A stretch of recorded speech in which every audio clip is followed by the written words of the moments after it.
Ntsikisinirano masonao no tantarako, na misy rivodô za mitady hampisaraka. Ny foko mbola iray tsy miova lalana, tsy vola tsy harenano mampiray antsika.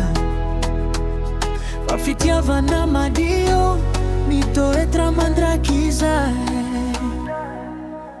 Tsy alaminao na mafinidia botanako ny tananao.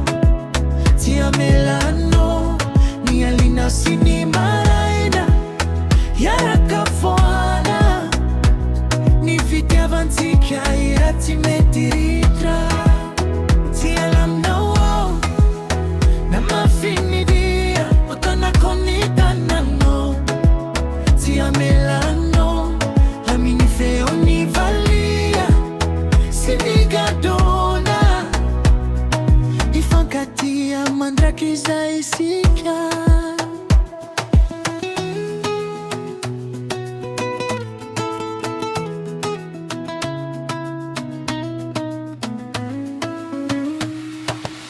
Ny lalantsika mbola lavitralea, fa miaraky isika tsy misy tahotra.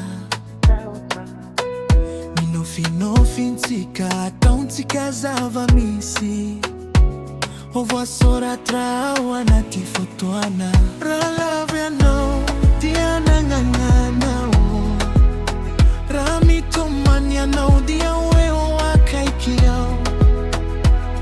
Ny foroa iray gadona toy ny hira ny fiainana.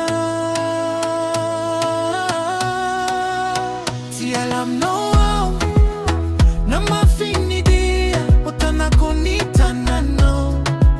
Tsy amelanao ny alina sy ny maraina, iaraka foana. Ny fitiavantsika iratsy mety